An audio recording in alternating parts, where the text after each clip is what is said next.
Okay, good afternoon, everybody. My name is Wendy Walker, and I'm the Chief of the Social Development Thematic Group here at ADB, and your moderator for the session today.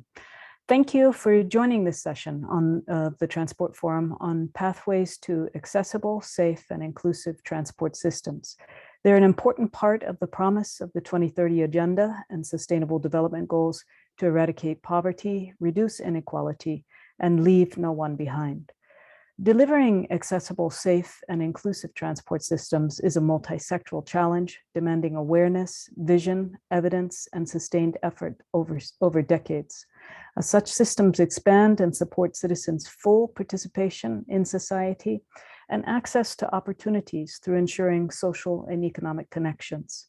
This session today is going to highlight a range of perspectives and country experiences and shine light on the many pathways being taken across Asia and Pacific to making transport services and systems accessible, safe, and inclusive. We have a wonderful expert panel to take us through the range of issues and examples, and we also have very little time to do so. So please use the question and answer feature to pose your questions. Speakers will answer as we go along, and I'll try to preserve a little bit of time at the end to take questions further and answer directly. May I also please ask all the speakers to please stick to your 12 minutes so that we truly do have time for the discussion at the end. So with no further ado, let's start the session. And I'd like to turn now to our first speaker, who is Weimin Ren. He's the director of the Transport Division of the United Nations Economic and Social Commission for Asia and Pacific, at UNESCAP, where he leads the organization's efforts to support UN member states, just a second, in strengthening their capacity to support sustainable transport and achieving the SDGs. Over to you, Weimin. Thank you. Thank you very much, Wendy, for your very kind introduction. And many thanks to ADB for inviting ISCAP to join this important event. Good morning, good afternoon, distinguished participants. I'm very pleased to take this opportunity to share with you the Transport Work Program of ISCAP. Next slide, please. Okay. Many of you may be aware of that ISCAP convened its fourth ministerial conference on transport in December last year. So one of the outcomes of the conference was the adoption of a new 5-year regional action program for sustainable transport development. I hope the matrix on the screen could help understand the rationale of the new action program, which was designed to cluster activities under 7 thematic areas around 3 overarching objectives that correspond to the 3 dimensions of sustainable development and contribute to the relevant sustainable development goals of 2030 agenda. Given the limited time available, I'm not going to get into the details. Instead, I would like to give a brief overview of the action program from objective perspective with a focus on safe and inclusive transport. Next slide, please. Let me start with the objective towards efficient and resilient transport and logistics networks and mobility. Building on the intergovernmental agreements on the Asia Highway, Trans-Asia Railway, and dry ports, the region's transport infrastructure network has continued expansion and become increasingly institutionalized. However, the efficiency and the resilience of the network remains constrained. For instance, 1/4 of the Asia highway routes are class 3 or below. 12,400 kilometers of the Trans-Asia railways yet to be constructed, and 88 dry ports are still listed in the agreement as potential. In addition, our member countries still face obstacles and challenges in cross-border and transit transport. The COVID-19 pandemic further put the connectivity weaknesses of the region in a spotlight. Next slide. To progress towards the objective in this regard, strategic directions have been provided in the new action program. I'd like to mention a few of them. Continued efforts will be made by member states to upgrade and further extend the regional land transport network. Alongside of the infrastructure connectivity, the operational connectivity will be further enhanced and shock-proofed through harmonizing cross-border and transit transport operations and improving management of intermodal transport corridors. The momentum given to digitalization by the pandemic will be harnessed to implement more robust strategies on intelligent transport systems, smart freight operations, digitalization of shipping and port services to increase efficiency and resilience of transport connectivity and supply chain. Next slide. Environmentally sustainable transport systems and services is another overarching objective of the new action program.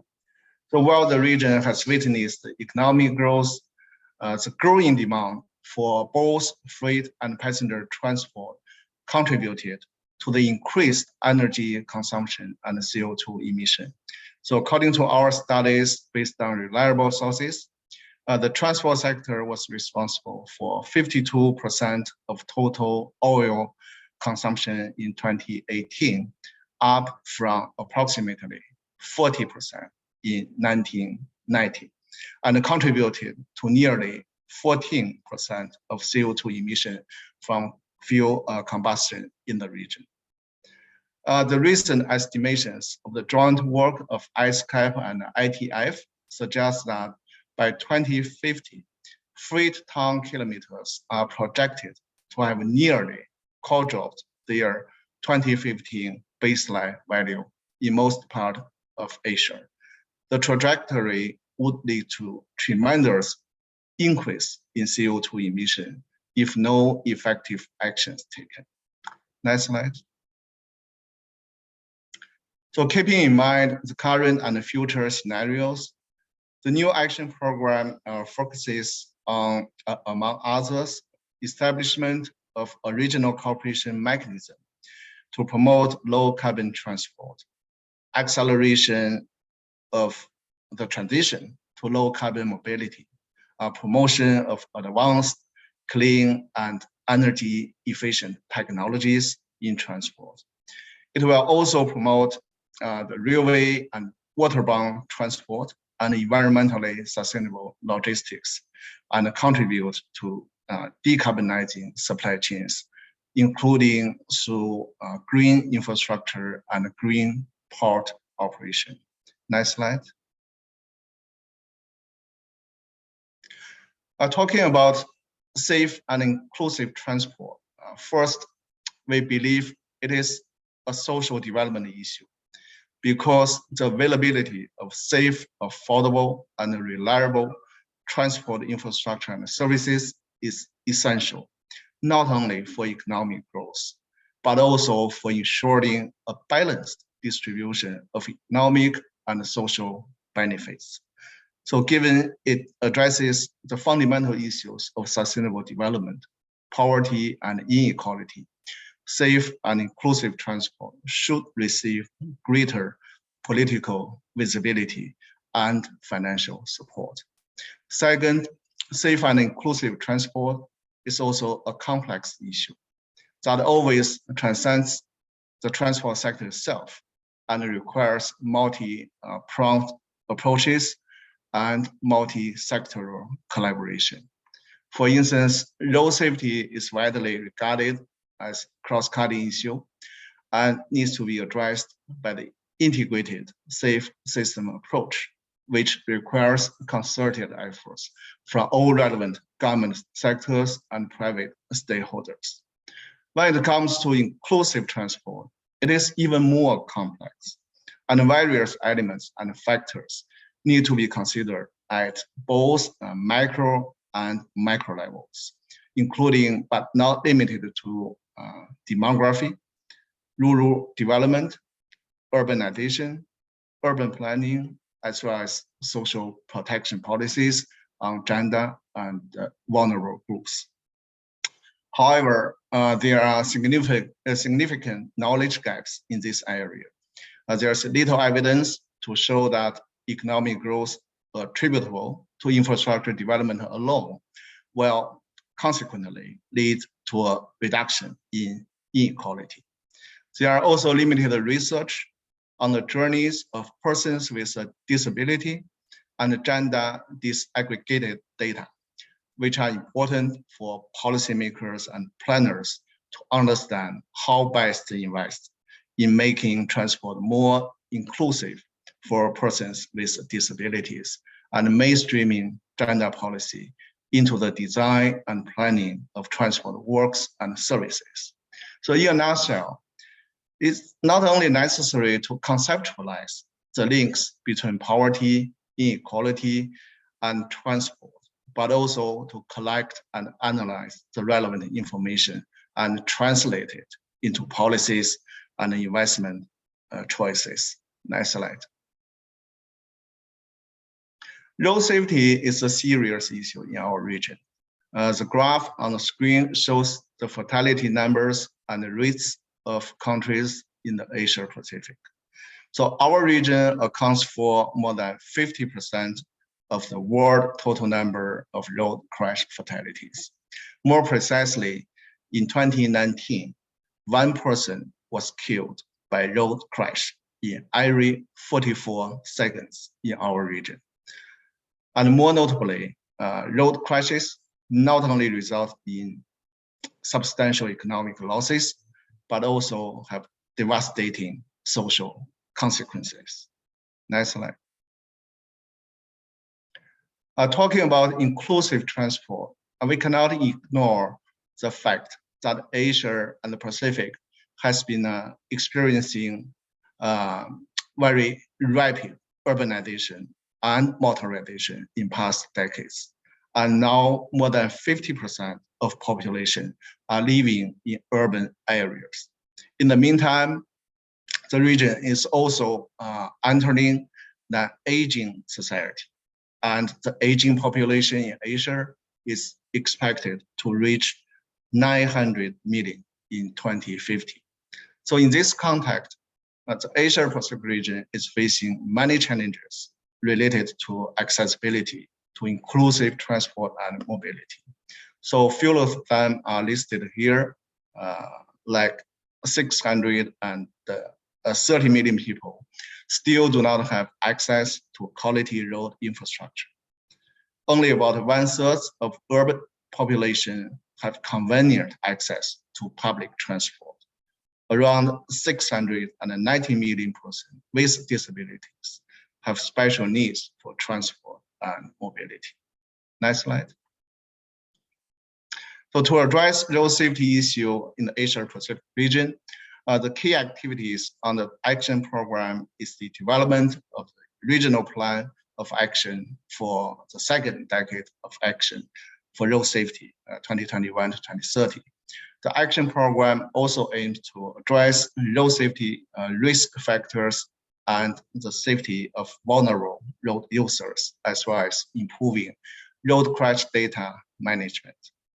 For inclusive transport, the action program includes a number of activities with a view to reducing poverty and inequality through improved access to and affordability of transport services, improving rural, urban, and peri-urban accessibility for all social groups, and incorporate social impact assessment into transport project analysis.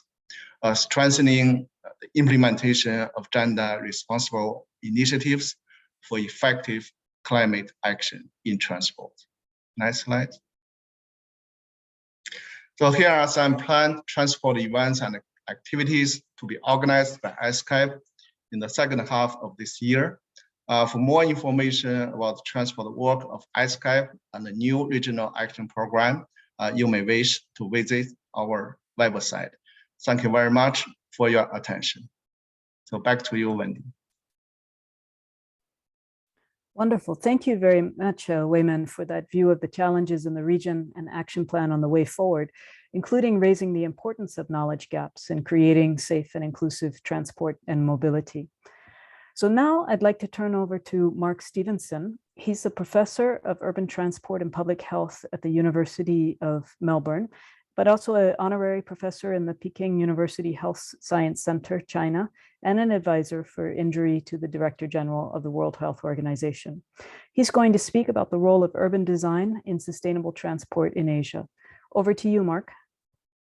Thank you very much, Wendy, and thank you to the ADB for this opportunity to present. I think some of the unique work that we've been doing in our research lab, really addressing really what Wayman we has just highlighted in relation to the challenges around sustainable transport futures, and particularly advocating for a low carbon transport future.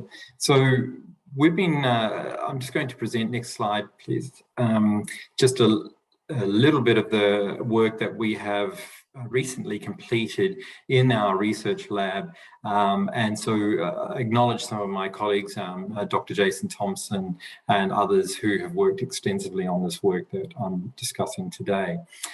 Next slide. The first stage, some of you may have heard of this, we undertook a health impact assessment framework to just look at how we might influence our urban form, particularly in high and low and middle income countries, to garner health outcomes, but at the same time, sustainability and reduce transport emissions. And so what we worked on here is a unique piece of work which allowed us to look at the land use, look at the transport mode choices being delivered in certain cities around the globe, and then ultimately what impact a city's land use and transport mode choice have on health outcomes.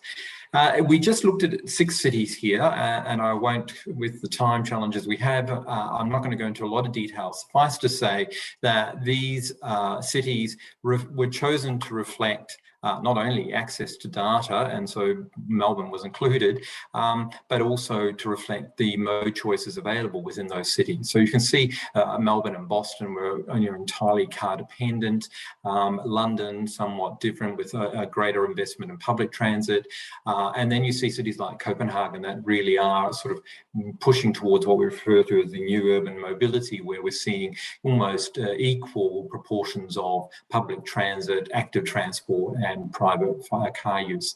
And interestingly, in very mega metropolises like Sao Paulo and Delhi, we're seeing considerable multimodal travel use as well, which is exciting. Next slide. So in a very simplistic model, no maths involved in this one, what I wanted just to stylize is to show what we were modeling. So what we're looking at here, as I've already alluded to, our land use, the diversity of land use, the distance between places of residence or workplaces and public transit, and density, which is very much around population density as well as housing density. We then looked at these various transport modes, predominantly active transport, walking, cycling, and public transit, as well as private car use. We looked at various exposures like CO2 emissions, physical inactivity, road trauma, and at the end of this model, what we were able to do is crystallize it in relation to a health outcome, and it's a measure called a disability adjusted life year. It's a combination of life years, premature years of life lost and life lived with a disability. So it's a very useful measure, one that was derived through the WHO. Next slide. What we were particularly interested in this model was to say, can we embrace a compact city approach in terms of land use decisions? And the reason for looking at this particularly was knowing that the region we live in the Asia Pacific region, we have these very large, highly densified cities. And can we leverage that to garner the sort of safety and sustainability elements of transport? So what we did in this model was just to say, well, let's just assume that we could densify our cities in these locales by a small proportion, let's say 10%. So what we were looking at is reducing the distances between place of residence and public transport by about 10%. So that equated to something like, reducing it by about 1.4 kilometres.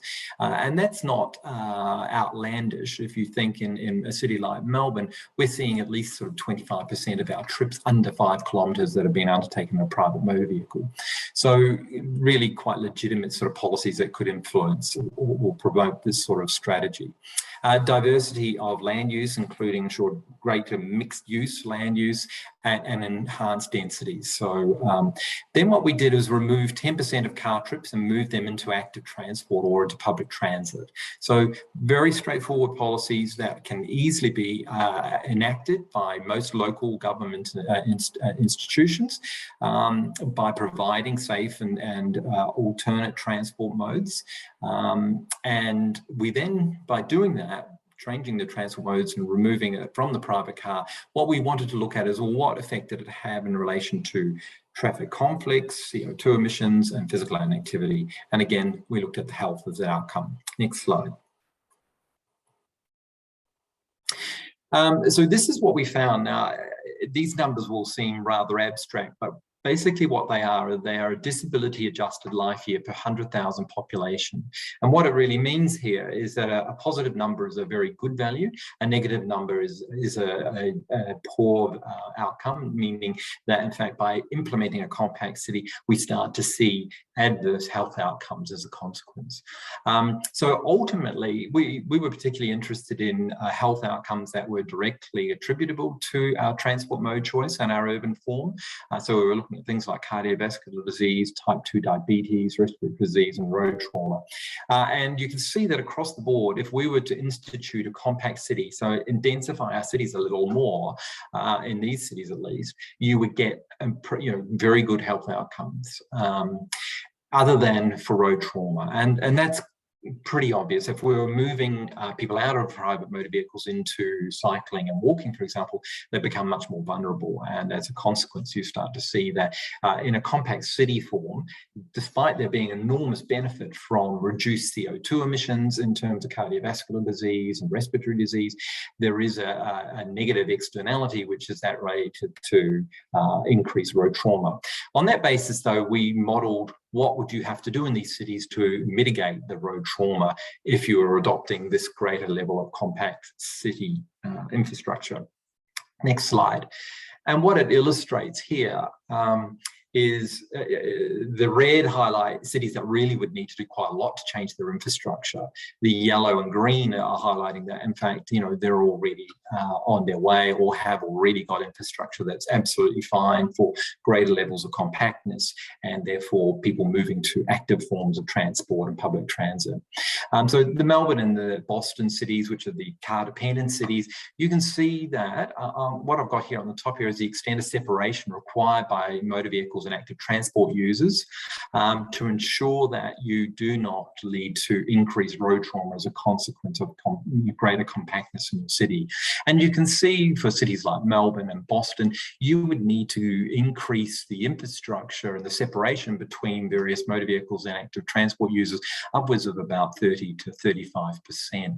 In fact, it's still negative right up until, I think I can barely see this on, about 45%. But importantly, the point I want to highlight here is cities like Delhi and cities like Copenhagen already have not necessarily infrastructure, but particularly in Copenhagen, they have infrastructure that allows for that safety and sustainable trips. It doesn't in Delhi, but the benefit we're seeing in Delhi is the compactness that already exists there and the huge multimodal transport system that operates at a very low speed. And so there are some real benefits there. If we then take the next slide, though, we also then looked at using this sort of compact city approach. How would we, or what sort of emissions reductions are we likely to see? And you can see just with a 10% modal shift to active transport, so moving to public transit, walking and cycling. And when I talk about walking and cycling, I'm also advocating here micromobility, which is a very important component of any transport system in the Asia Pacific region now, particularly compact cities. what we're seeing is a significant reduction in transport emissions across the board, other than in Delhi. And the reason for why we're seeing that increase in Delhi is, in fact, in part because of the huge, we've already got quite a high degree of active transport users, but those vehicles that are still operating are high pollutants, and in fact, there are transporters not entirely the only pollutant in terms of these cities like Delhi.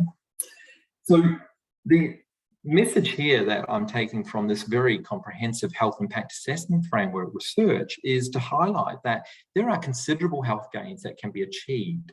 And it really points to, again, what Wei Min Ren said in relation to sustainable transport is a social development issue.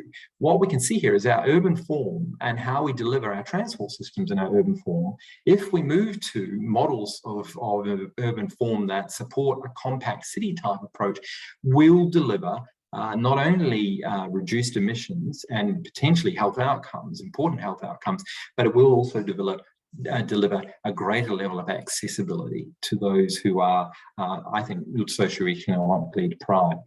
So if we move from there to our next piece of work, which leads on from what we've just done, and this is a unique piece of work where we looked at every city in the world, over 300,000 population. And we used unique machine learning approaches and Google Street View images, or Google Maps, I should say. And so you can see the value of big data and sort of the work that we're able to have now. But what we did is we took 400 by 400 meter map images from every city over 1,692 cities. So we had about 1.667 million images.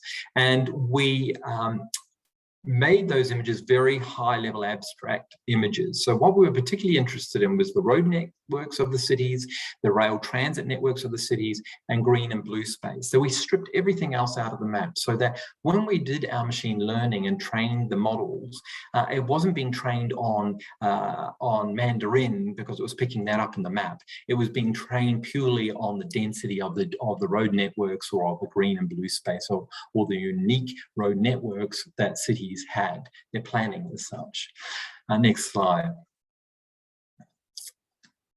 So when we undertook a generative adversarial network approach to this, and we also undertook a graph analysis, and this is the outcome of the graph analysis, and it's a nice piece of art in terms of the unique colors we're seeing here. What it highlights is when we ran these models across the 1,600 odd cities, what we were able to identify were 9 distinct urban typologies based on their road networks, based on their rail networks, and based on the green and blue space. And what you can see here in this, what this depicts here in this graph analysis is that the 9 clusters are listed there as an 8, 4, 9, and so on, but there are 9 distinct colors. And what it highlights is that cities that fell into cluster 6, let's say, that red cluster, were very different and would never be misconstrued or confused by cities that fell into cluster 4. And what we then did was identify, well, what are these 9 clusters that we identified from this unique modeling? Next slide, please. Next slide, please. So these are the 9 clusters, and we actually define them based on, we actually got a group of architects and urban planners, transport planners around the table, and actually to work with us to define how you would define these unique road and rail networks. And next slide, please. If we just look at one of these in a bit more detail, if we look at the Motor City, cluster 6, that I've got here on the right-hand side of this table what percentage of Asia-Pacific cities fell into each cluster. So you can see that the majority of Asian Pacific cities fell into urban cluster informal, and the urban cluster irregular. And the informal cluster is something like sparse, low-capacity informal road infrastructure, limited rail transport, and low formal green space.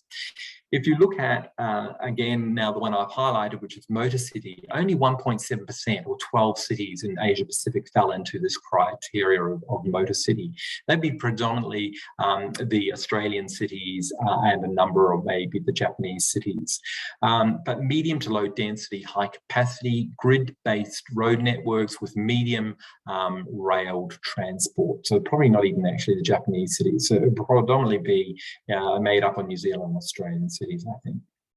So this is not something we have contrived. It's actually being undertaken objectively using, big data. So quite, I think, a phenomenal insight that we're seeing that you can actually run this machine learning and identify unique road networks that can be giving us insights we haven't had prior to this work. Next slide, please. So this is where we've moved from sort of our science into our art, and what we've done here is taken every city, every country, I should say, of which the 1,600 odd cities fell within, and we looked at to what extent within country were there variations in city typologies. Next slide, please. And I'm just going to take sections of this pattern here and zoom in so you can actually see what I'm trying to illustrate here. Next slide. Next slide. Next slide, please. Okay, so what we've got here are, we've color-coded those 9 city typologies. And if it's all green, basically what it's highlighting is that in those countries, all cities that fell within that country have the same city typologies. So it clearly highlights that transport planners or city planners had a unique urban form that they replicated across those cities. And so what we're seeing here are cities like Sweden and Singapore, Switzerland, the UK, Norway, Japan, Iceland, and the like, all had very little, or if not no, variation in city typologies within the country.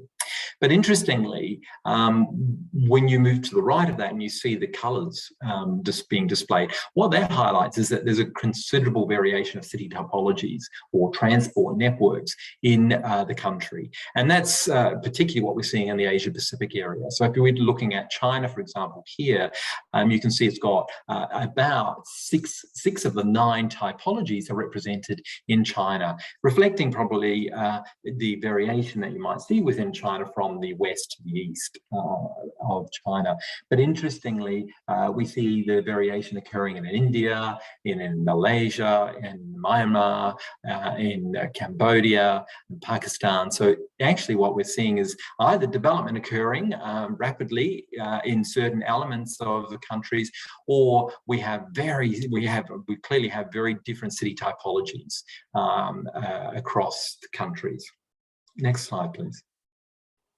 Now, that city typology was very useful to begin to explore transport networks, and particularly focusing around sustainability.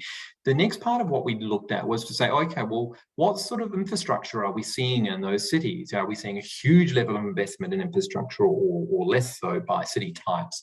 And this figure here is really just pointing to that. On the y-axis here, we've got the proportion of road transport and public transport networks in the country, in each of the clusters. And on the right, we have these delis, the loss, the health burden as associated with what we're dealing with here. Now, what I was interested in looking at is, you can see that in cluster 5, there's massive high transit investments, and less so in the other clusters. And I'm running out of time. But when we looked at outcomes like road trauma, you can begin to see, next slide, please. Next slide.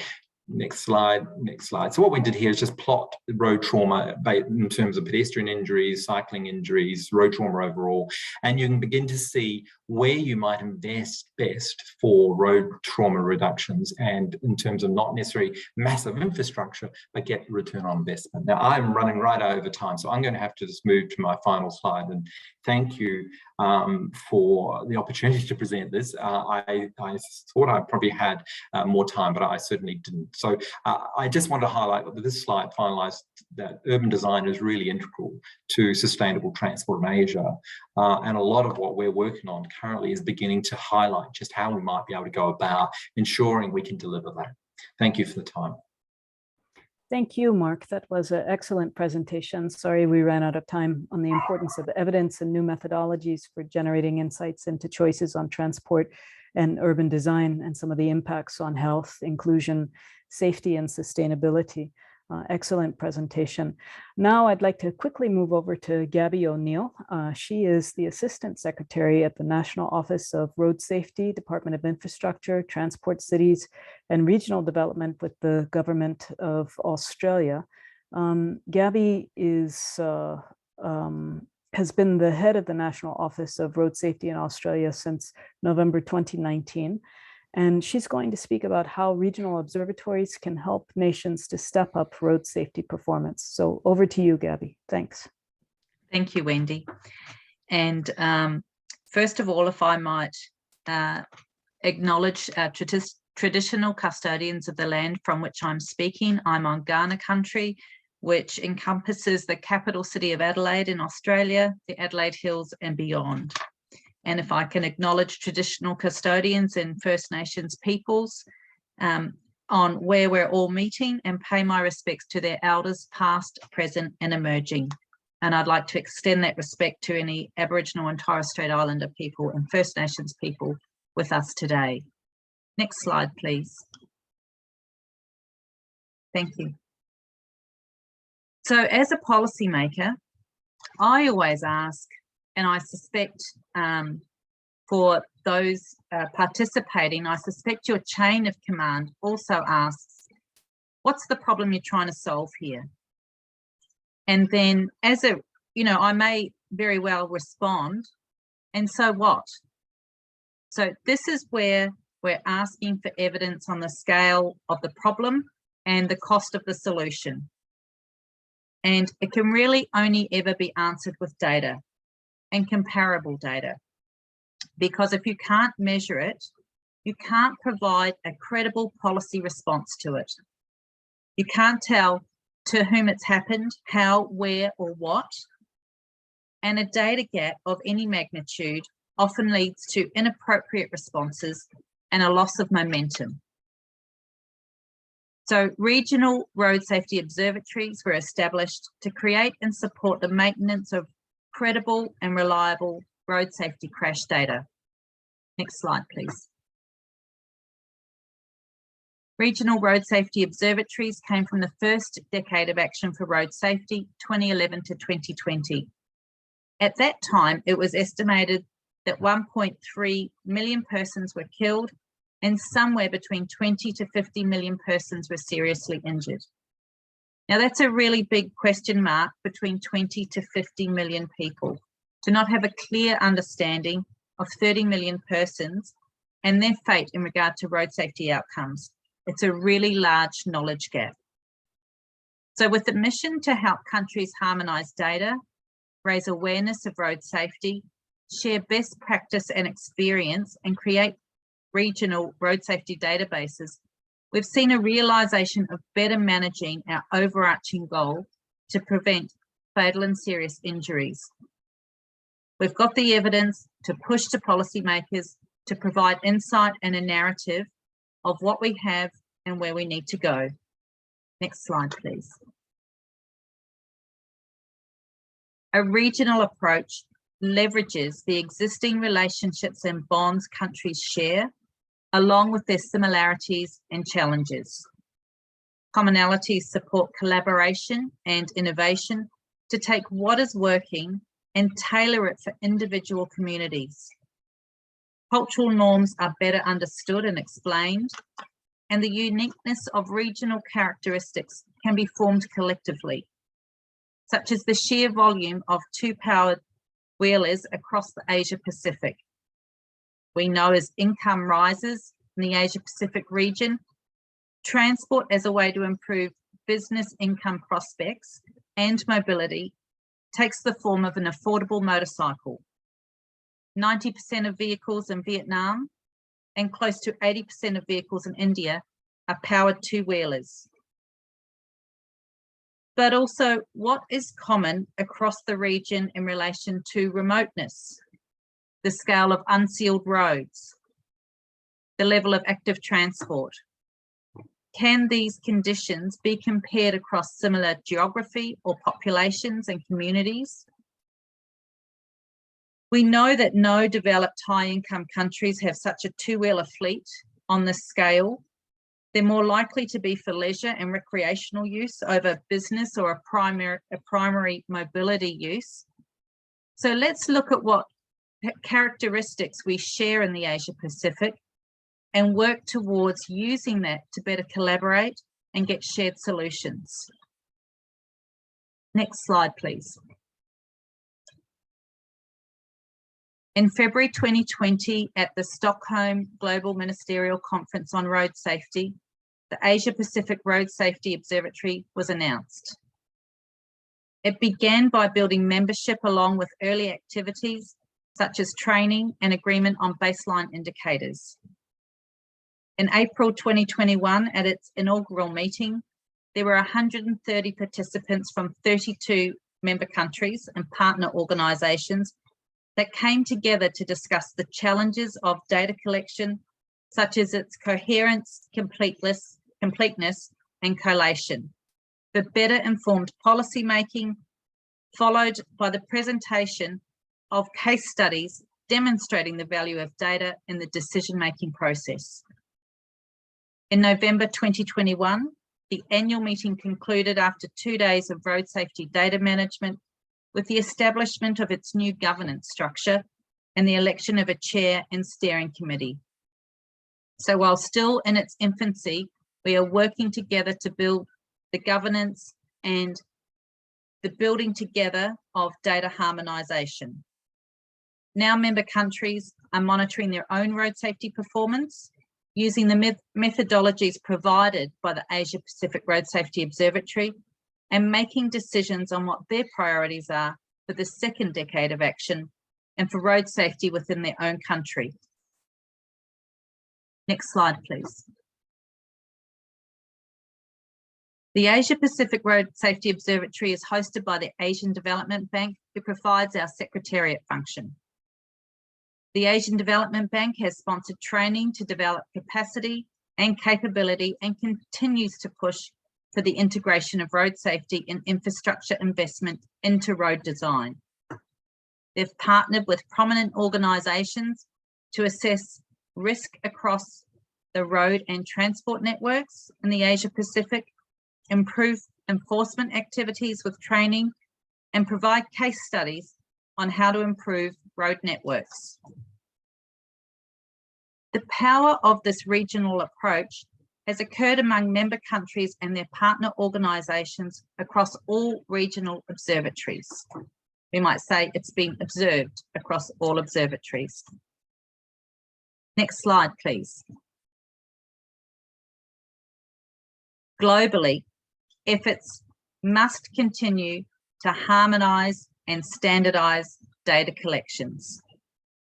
We must gain as much value as we can, given the effort put into collections, storage, and analytics.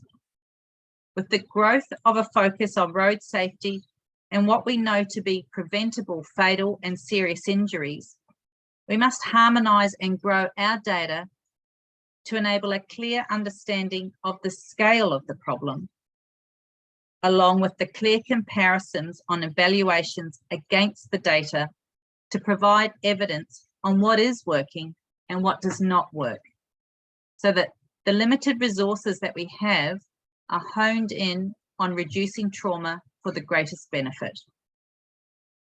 The breadth of countries involved in the collection of road safety data, coordination and cooperation has doubled to 121 countries participating. Achieving unity on our road safety goals will support a more timely achievement in reducing trauma. I'm really here to encourage you and encourage your full participation and greatest ambition to dedicating the right resourcing to IT infrastructure and capability for building your people to not only achieving reductions, but proving it is so, providing the evidence to show the difference that you're making by how and with what towards a better road safety future. That's it from me. Thank you. Excellent. Thank you very much, Gabby. Very interesting presentation on the importance of accurate road safety data and how it fills a critical knowledge gap in the region and supports effective solutions. Very wonderful to hear about the new Asia Pacific Road Safety Observatory. Now I would like to switch over to Wei Xuan Ying, our next speaker, who is an advisor on sustainable transport and global outreach at the International Transport Forum at the Organization for Economic Cooperation and Development. She's also an adjunct professor at Paris Institute of Political Science, Sciences Po, a member of the Scientific Committee of the World Conference on Transport Research and Society, and co-chairs the Special Interest Group on Transport and Climate Change. She's going to talk about the ITF Gender Analysis Toolkit for Transport Policies. Over to you, Wei Xuan. Thank you. Thank you very much, Wendy. And thank you very much to ADB for this opportunity to present the ITF Gender Analysis Toolkit for Transport Policies.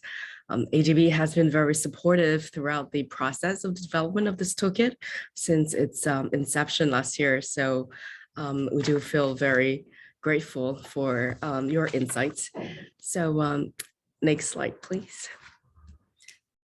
So my presentation will bring us to another dimension of diversity and inclusion within the transport sector, which is on gender equality.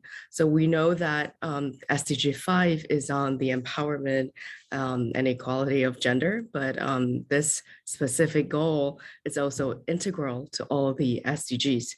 And so today I'm going to share some insights from our analysis at the ITF on gender in transport research and policy analysis. So at the ITF, our work on gender has been focused on women as transport users and as transport workers. So throughout the past few years, we have published different reports focusing on these two areas. And as we were developing the toolkit, we were actually driven by the interest from our member countries and their desire to really learn more about gender data gaps and where to start, what kind of data to collect, how to collect such data, and how to integrate such data collection processes into existing data collection frameworks.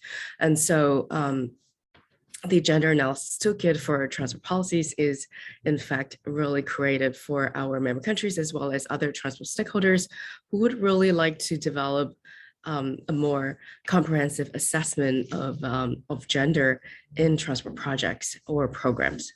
Next slide, please. And so over the past few years, through our experience in our data gender research and analysis, we do have some reflections on data constraints.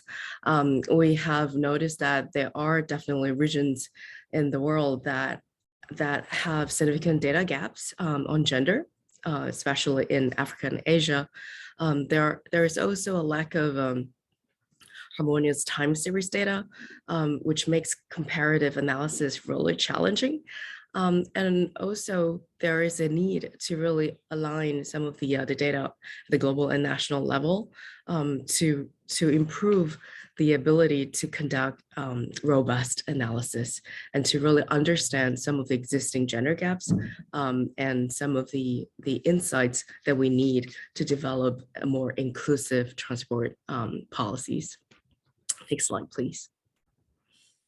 And so at the ITF, we did an overview of data indicators that are currently being collected by our member countries, and also what are some of the data, the gender-related data that are found in existing national household travel surveys. So out of 64 member and observer countries, we found that 42 of them actually do collect gender indicators. And in fact, 11, only 11 countries actually have gender indicators related to transport. And in existing household travel surveys, we found that there are, in fact, 18 countries of ITF member and observer countries that collect gender disaggregated data in their existing national household travel surveys. And so this is also a challenge because we do have a lot more countries that conduct regular national household travel surveys, but in fact, those opportunities are not used to collect gender sensitive or gender disaggregated data. Next slide, please. In our member countries, we've also found that there are different types of gender indicators that have been collected that are relevant to transport. And so one of the key examples is on economic opportunities. So looking at some of the sector workforce by gender and the wages by gender. We've also seen that there are health related indicators and some of the examples that we've seen actually show that women tend to not travel to different types of services because of the lack of transport. Next slide, please. And an interesting finding from our analysis is also on civic engagement or the lack of civic engagement. There are also women or a percentage of the population that did not vote because of transportation reasons. And lastly, the use of public spaces have also been cited as relevant to public transport or the lack of public transport or not using public transport for safety reasons. And one of the surveys that we have found have also shown that there are countries that are also looking into urban planning and to look at the initiatives that have been the gender related initiatives that have been included in urban planning. And so this is actually a relatively new variable that we've not seen in a lot of countries, but it could actually provide a lot of insights on how women and men use urban spaces differently. Next slide, please. And as part of our gender toolkit project, we've also conducted a survey last year among all ITF member countries, and to really understand if our member countries are integrating gender perspective in their transport policies. And so we have a 44% participation rate. And next slide, please. And we have found that we do have quite a number of member countries that have an existing national gender strategy. So as you can see from the diagram here on the left, about 82% of the respondents responded with a positive yes, that their country actually has an existing national gender strategy. And also out of those countries, 76% of them responded positively when we asked if their transport ministry is also contributing to the implementation of the national gender strategy. Next slide, please. And when we've also included some questions on gender data collection and statistics. And so we found that 80% of the respondents actually responded positively about gender collection, gender disaggregated data that have been collected. And also we've found that many of these countries actually rely on both external and internal sources for data collection. So we do know that the data collection process, the storage of data and the analysis of data is very costly. And so this is perhaps one of the reasons why a lot of external resources are also being relied on by ministries in order to collect more gender disaggregated data or even gender sensitive data. Next slide, please. And so with all those contexts in mind and all those background information, we've actually used it to develop a gender analysis toolkit for transport policies. And this is actually fundamental to some of the needs of our member countries to really better understand gender analysis and how to actually conduct gender analysis in order to improve gender equality in transport. And gender analysis is, in fact, a very systematic analytical process that has been used to identify, understand, and describe gender differences and the relevance of gender within different contexts. And this process would include the analysis of the different impact of the same policies on women and men. And it would definitely require the need to collect a more robust data, which would include gender disaggregated data, or in some cases, gender sensitive data.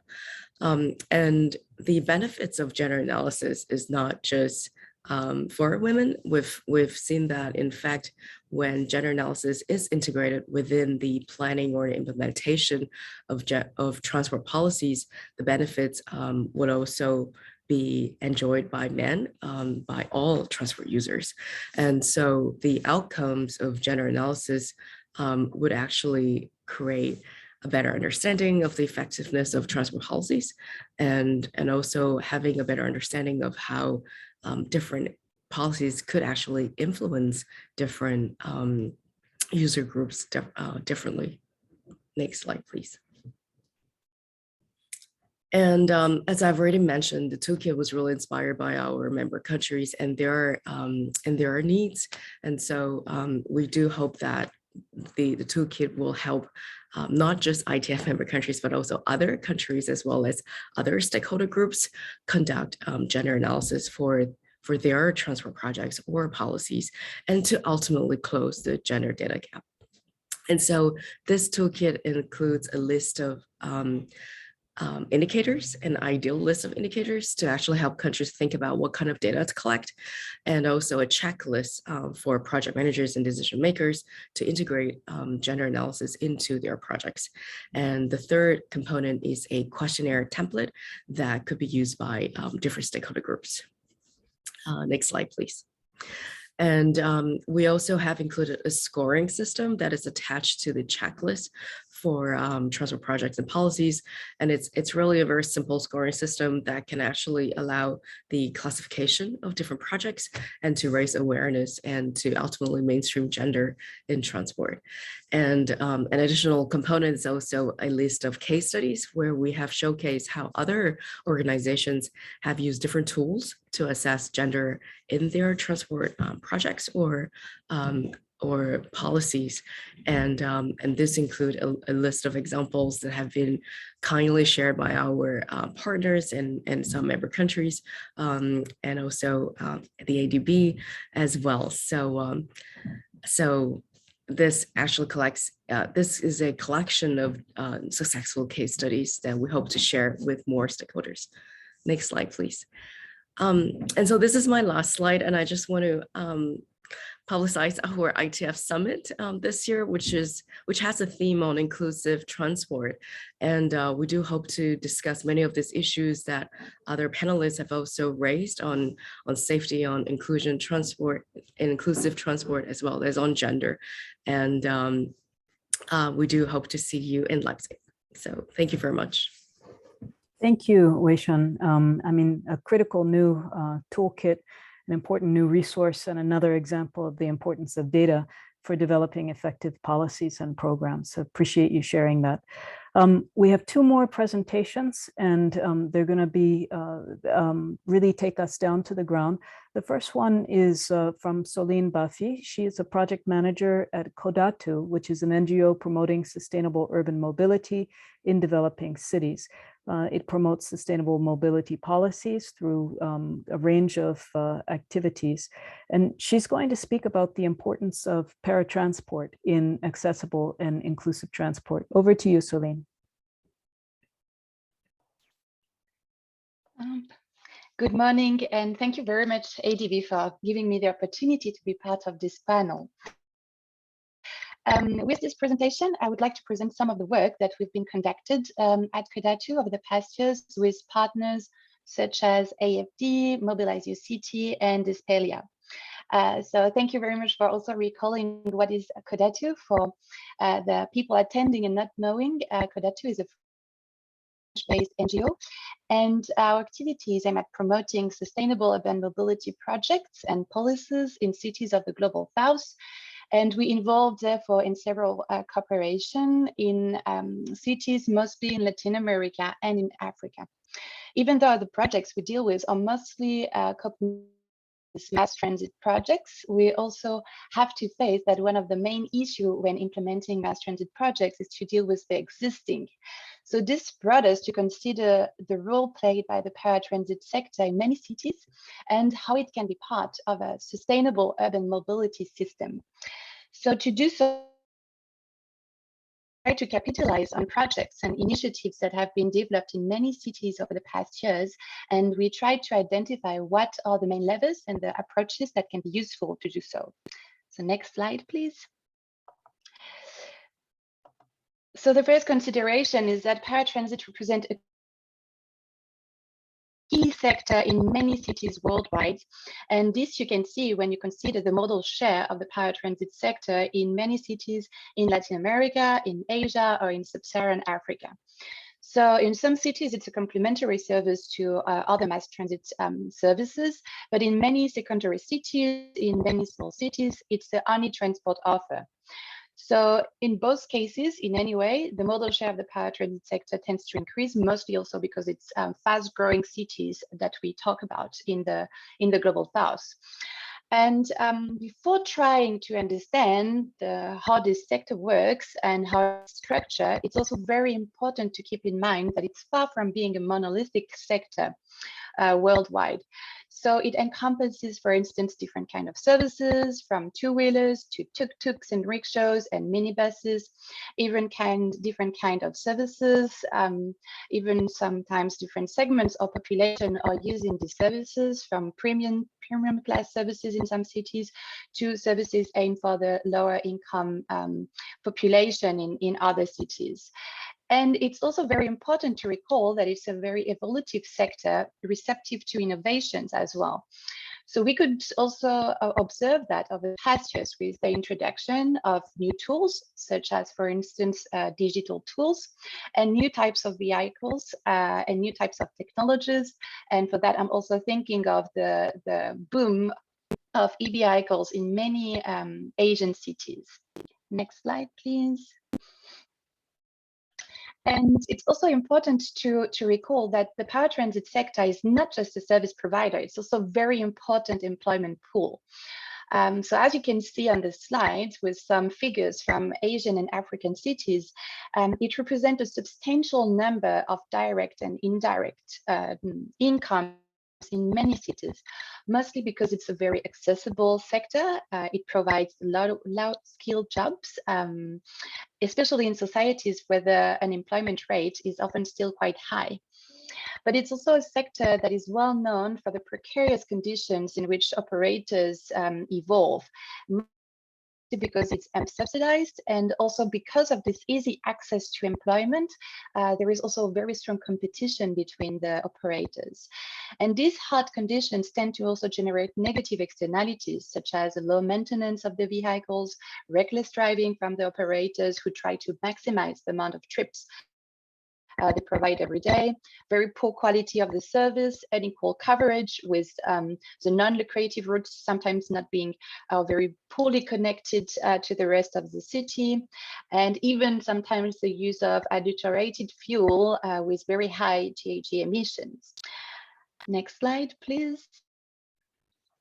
And eventually, it's very important to understand that the paratransit sector is also a very complex ecosystem of actors connected through power relationships and financial flows.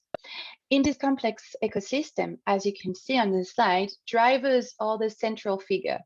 They are the one capturing the only source of revenue in this entire sector, meaning the fare passenger revenues. And from this source of revenue, they have to repay sometimes a crew, the vehicle owner, the license holders, sometimes professional organizations, and even public authorities through taxes or fuel, etc.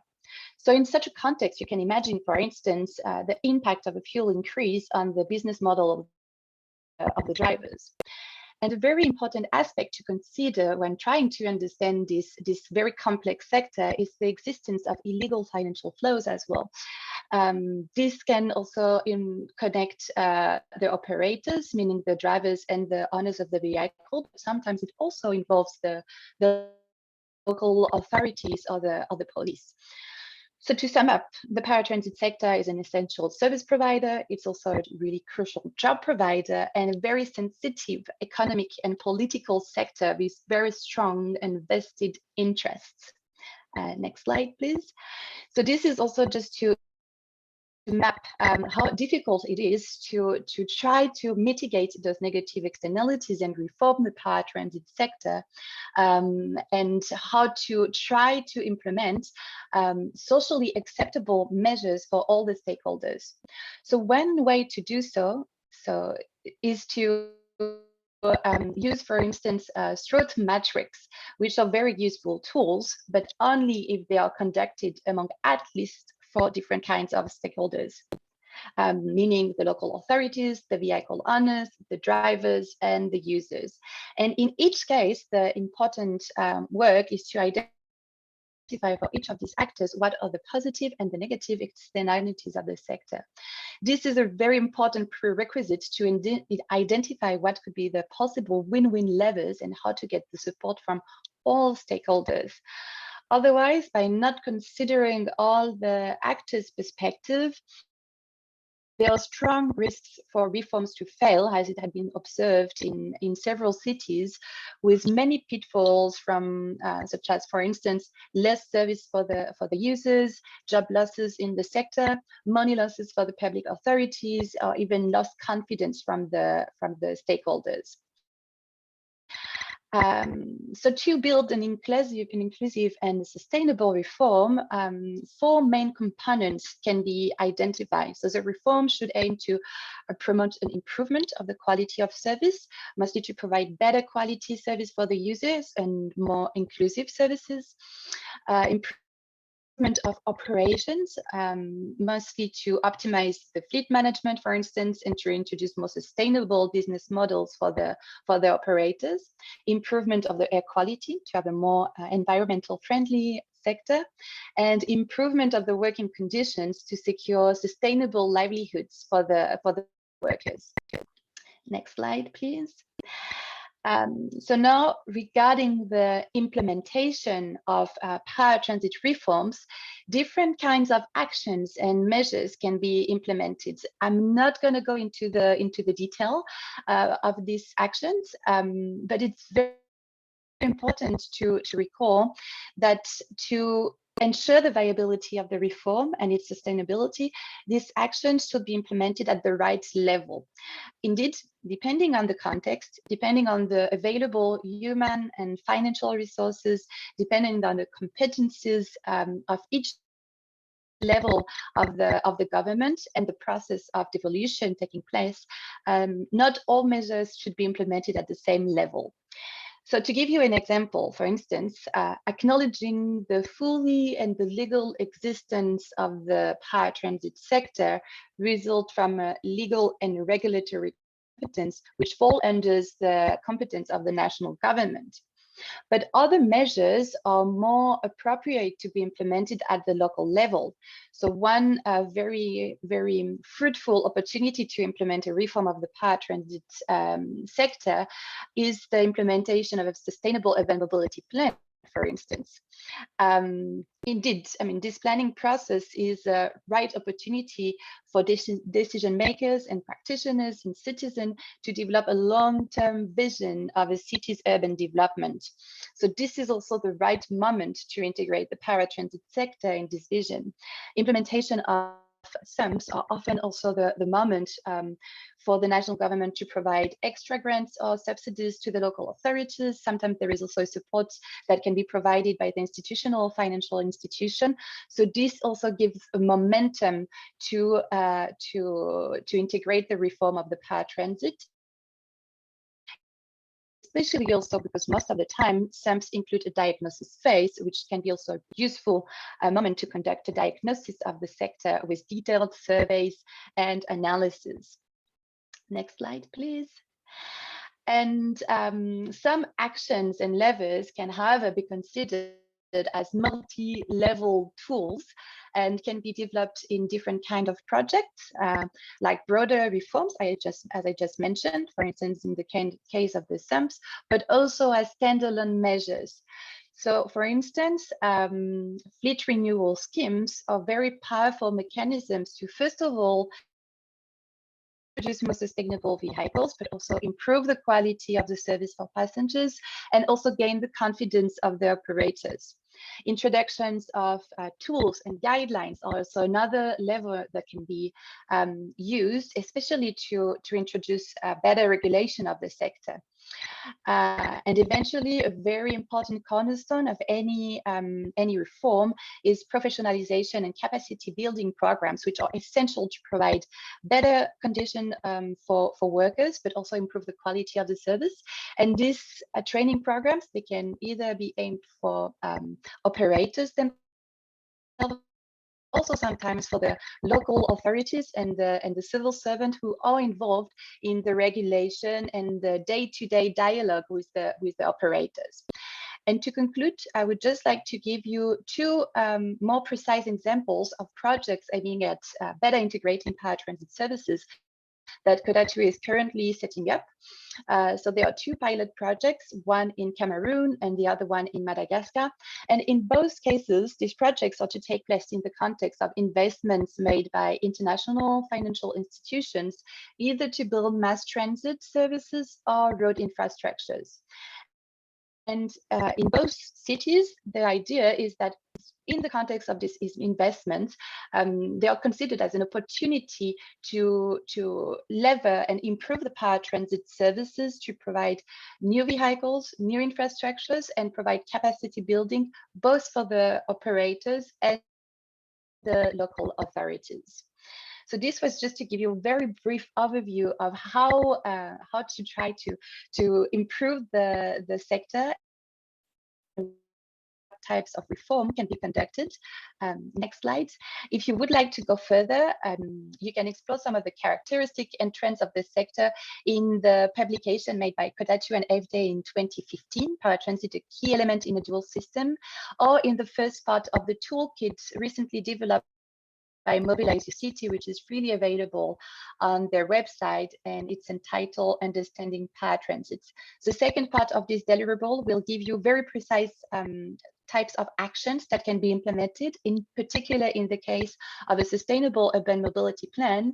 And you will find also recommendations in the forthcoming publication of Mobilize Your City, AFD, Espelia, and Kodatu, called Paratransit Services in Cities, Scalable Solutions to Reform, Modernize, and Integrate. Eventually, if you're interested in the projects led by Kodatu, you're welcome to download the brochure on our website on our technical cooperation, and to attend the conference organized by Kodatu and other partners next October, as there will be a session dedicated to the integration of paratransit services in urban mobility systems. Thank you very much. Okay, thank you, Celine. Excellent to see this research and tools of Kodatu, underlining the importance of a deep understanding of the complexity of the paratransport sector, and also a really important what you raised about the focus on opportunity to create quality jobs. Our last speaker is Emma McLennan. She's the president and general director of EASTT, a UK charity working with partner organizations in 15 countries in Eastern Europe, the South Caucasus, and Central Asia to reduce road death. Thank you, Wendy. reduce road deaths and encourage inclusive and sustainable road transport. Sorry, Emma, over to you. Please run right ahead. That's fine. Thanks for the introduction.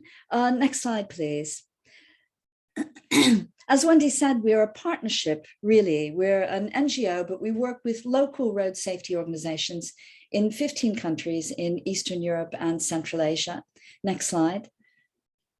And in all of our projects that we conduct, inclusivity is a core principle. It's one of the things that we strive to achieve. And we do that firstly by working very closely with local communities in the work that we do. We build the case in our work for inclusive mobility when we're meeting with public decision makers, government ministers, and we focus in particular on vulnerable road users. Now, I've included this picture of Temuri Dadyani from Georgia, just to underline the fact that a vulnerable road user is not a vulnerable person. They may be a very strong, powerful, capable person, but vulnerable on the road because they're not covered by a metal shield that's provided by a car or a truck. So a cyclist, a pedestrian, a wheelchair user is vulnerable on the road. And so we do a lot of work around pedestrian safety and protecting vulnerable road users like cyclists and those on motorized two-wheelers. Finally, we do training for drivers and fleets. And I was happy to hear Celine talk about training and the importance of that and opportunities for that. Next slide, please. I think to talk about inclusivity, you need to begin by understanding what exclusion is. And we take a lot of care to do that in the countries where we operate. Here's an example of 4 of our partner countries where they've done specific research on the issues facing people with disability in using public transport or in their mobility. For example, we see in Moldova, over half the people experience difficulties using public transport. In Kyrgyzstan, 93% of people with disabilities that we surveyed never use public transport because of poor accessibility. In Azerbaijan, 56% thinks traveling by metro is impossible, and 52% of people in Belarus face difficulties just leaving their home. Next slide, please. And in measuring exclusion, we also think about gender and about age, about young people and elderly people. And here's an example of a project we did with the EBRD, where they were particularly interested in women's employment and economic opportunities along a road where they're having a major redevelopment. So we did survey work and travel diaries, unusual travel diaries for households living in the villages along this major road infrastructure improvement. And we found that there's high rates of unemployment, particularly for women, and less than half of all households had a car. So, and none of the women were drivers, and walking was the main form of public transport. Well, those facts create a lot of responsibility on those who are planning transport services and mobility. It's an economic opportunity missed not to create transport and mobility options for people living in these places.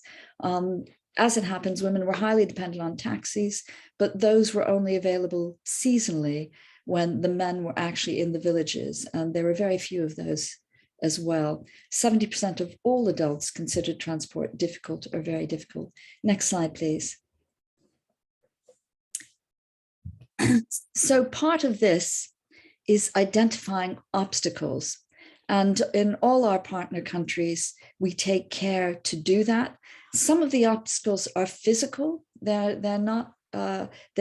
flaws in road engineering or in public transport accessibility, but some of the obstacles may not be physical. They can be to do with acoustic signaling, the timing of road crossings. Is it a long enough time gap to enable people with mobility difficulties to cross? These sort of obstacles are important to understand if you're going to be talking about inclusive mobility. Next slide, please. And for us, what is absolutely key is stakeholder engagement.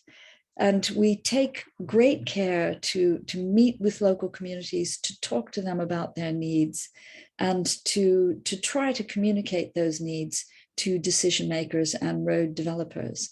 And you can see what happens in two of these photographs when you don't listen to local communities and you don't think about local needs. You get incursions on public highways by people who have no other alternative for crossing the road. And you get totally inaccessible road crossings. Next slide, please. So we're very proud to have developed a partnership with another UK charity, the Safer Roads Foundation, and they give us support for the physical costs of improving road infrastructure in small scale projects to demonstrate what can be achieved by better, more accessible and inclusive road design. And here is an image from in front of Istiklal Hospital in Dushanbe, Tajikistan, where there previously wasn't a road crossing, despite the fact that there are many people with disabilities and special needs needing to cross to go to the hospital. So we installed a new road crossing, a signalized road crossing with acoustic signals, with good timing, and it's been a huge success in reducing casualties. And in fact, the municipality have celebrated it by creating this light installation, which is beautiful at night. Next slide, please. And here's another example from Tajikistan. This was an underpassage where on the road above there had been an enormous amount of fatalities, particularly at night. And nobody was willing to use the underground passage because it was dirty, it wasn't lit at night, it wasn't secure. In fact, it was locked up for a lot of the time.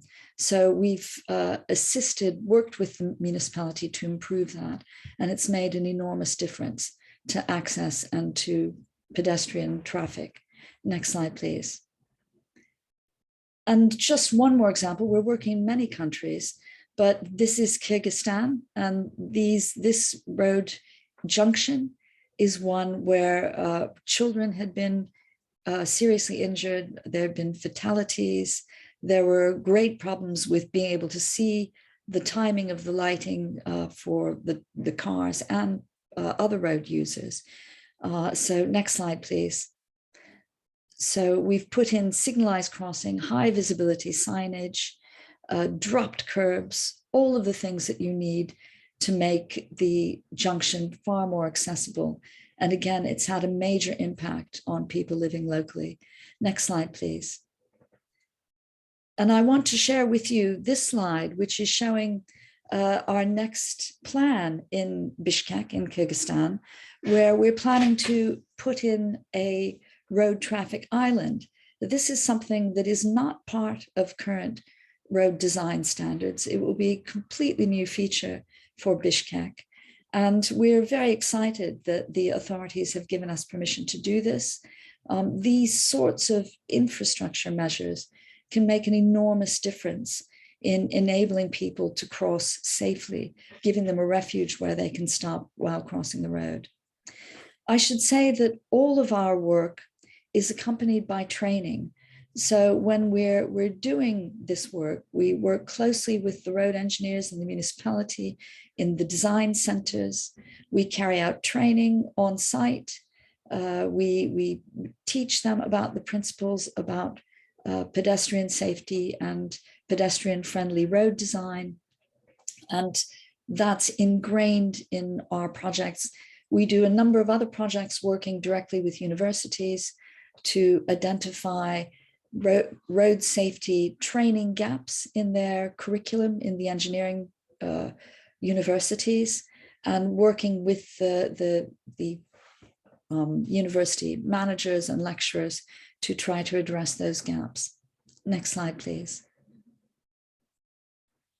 And I'm very proud that we've produced for the EBRD, but endorsed by the Asian Development Bank, by the World Bank Global Road Safety Facility and others, an e-learning course on road safety engineering, which has a major focus on inclusive transport and inclusive engineering.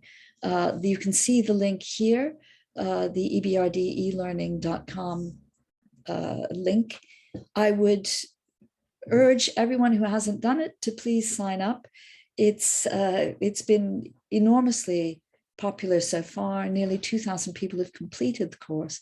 We're very happy to say, and I would recommend it for anyone who's a road safety professional, not just road engineers, I should say. Next slide, please. And our training extends to fleet managers. And with the support of the FIA, the Fédération Internationale de l'Automobile, we've created a disability awareness training course for public transport managers.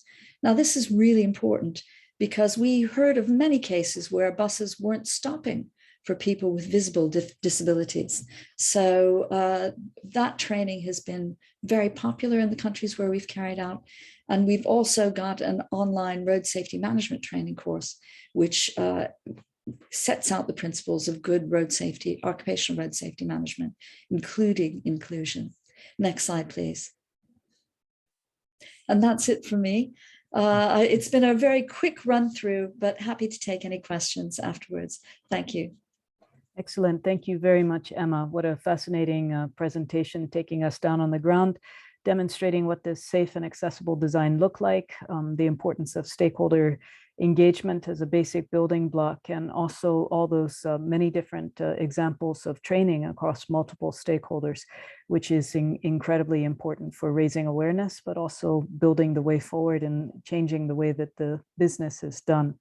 I'd like to thank all the presenters for those insightful and stimulating presentations. We have really galloped through a wide range of issues on accessibility, safety, and inclusion, from the big macro view and regional action plan for Asia and Pacific to new kinds of research and data generation, to specific initiatives on gender, road safety, paratransport, service provision, and now down on the ground with working with communities directly.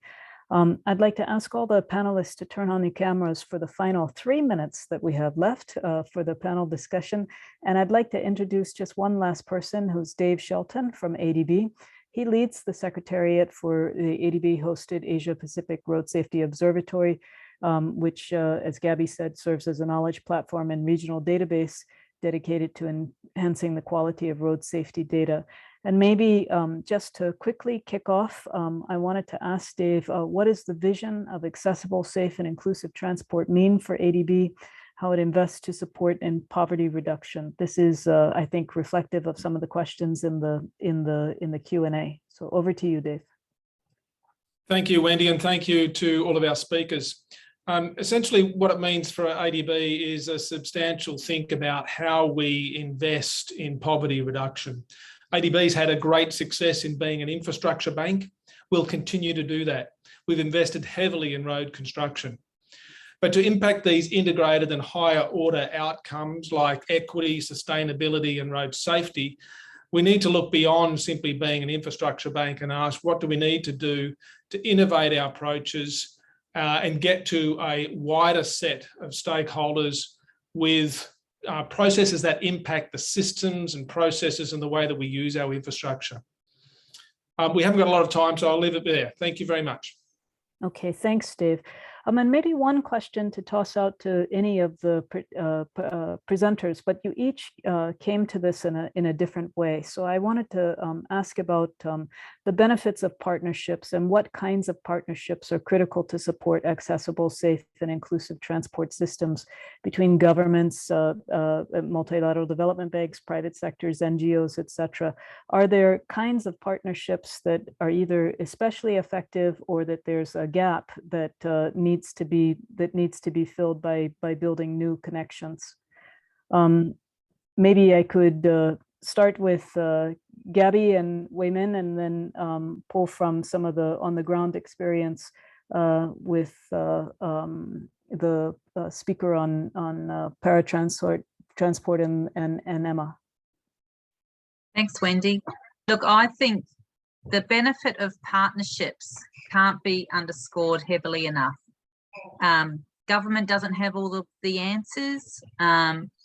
Road safety is not just a transport issue, it's not just a government issue. We need to reach out to where we can provide influence and get support.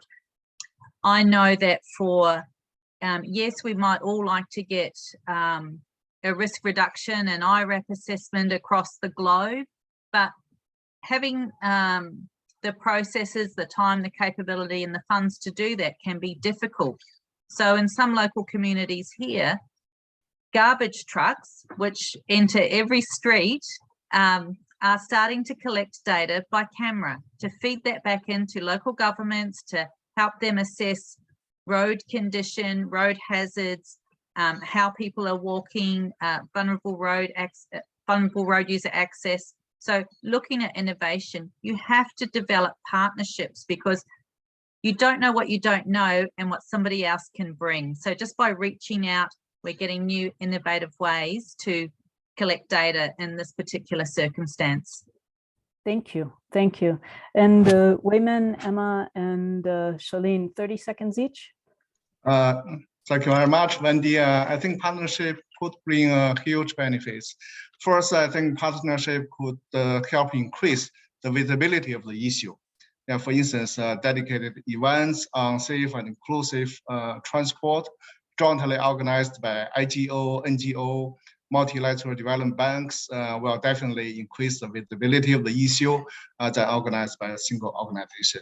And also to narrow the knowledge gap, yeah, to help policymakers and investors to make informed policy and investment decisions. Second, I think a partnership could also help find out solutions more efficiently and address the issue in a holistic approach. So this way, the relevant stakeholders could complement each other's advantage, and NGOs, the private sectors, could use the platforms provided by IGOs to raise their voices and communicate with member states. Thank you. Thank you. And Emma and Charlene. Well, yes, it always amazes me. Thank you for this question. It always amazes me how infrequently different authorities speak to each other within a country. The police don't speak to the ministries of transport, don't speak to the Ministry of Education, who have an interest in children, don't speak to people responsible for social welfare and disability, etc. And almost none of them speak to NGOs. And I think the success of our model is that our NGOs are there all the time, working on road safety, thinking about these issues across a broad spectrum. So yes, absolutely, partnership is key. I completely agree with Gabby. It is, to me, almost the best tool for getting good road safety results. And thanks for that. Thank you. And Charlene, 30 seconds. Yes. I will try.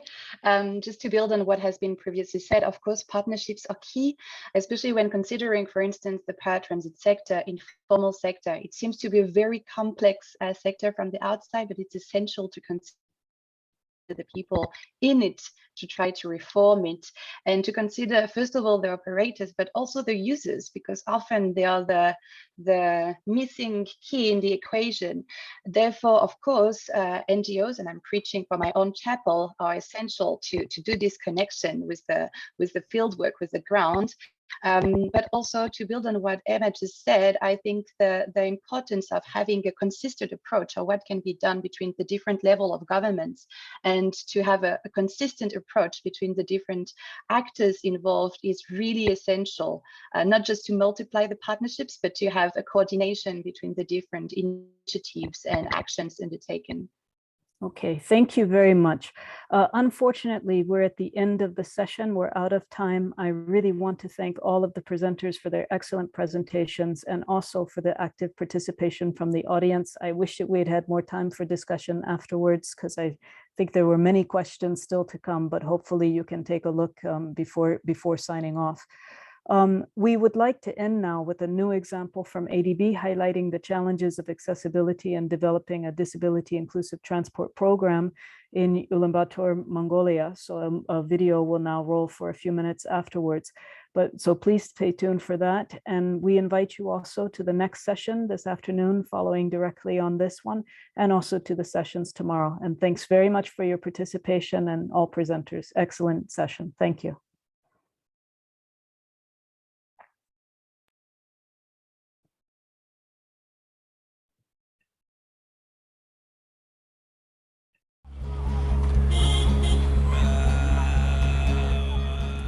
This is about Biamba Dorje's self-reliance and independence, and about Seren Badam seeking connections and livelihood.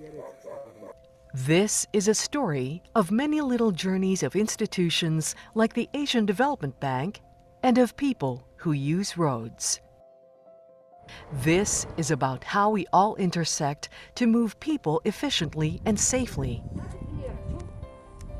To make transport systems better, we listen to those who use them.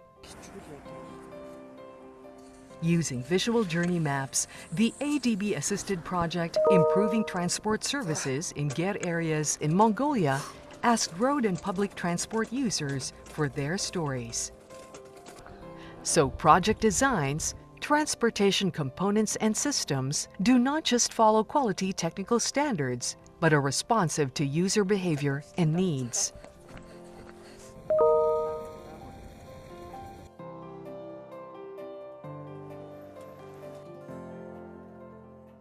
For Biamba Dorje, his mobility and safety are compromised daily by designs that are blind to those who travel differently and by the current state of road networks.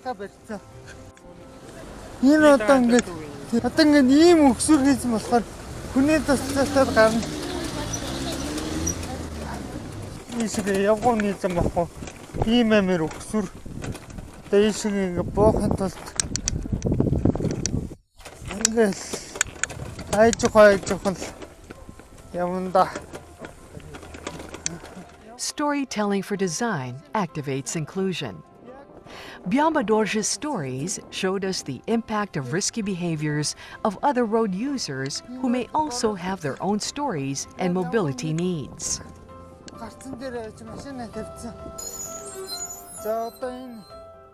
He told us how each public commute is different for every road user,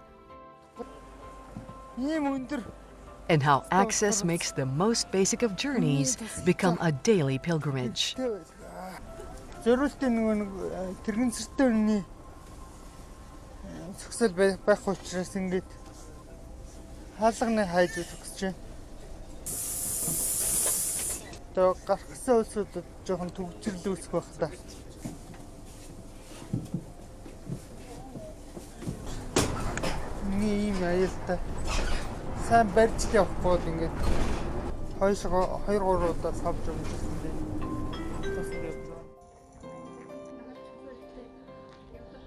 Storytelling for design emphasizes that transportation is a system and everything is connected. Seren Badam's stories showed us that physical mobility is linked to economic mobility. And often, the way people travel is not by choice, but by need. Seren Badam suffers body pains from walking long distances between bus stops in all kinds of weather and rushing to catch buses.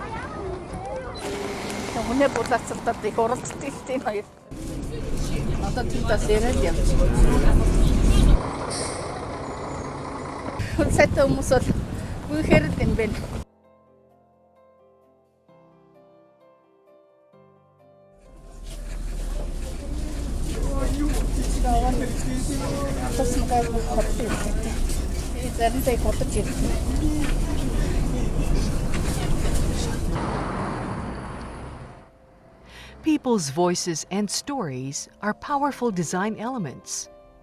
ADB used the visual journey maps of Biamba Dorje, Seren Badam, and several others to design where to build bus shelters at the right distances, where to put street lights, where to build accessible footpaths and crossings, schedule regular and predictable bus arrivals, make public transportation and systems safer for all kinds of journeys, and forge better relationships with all road users.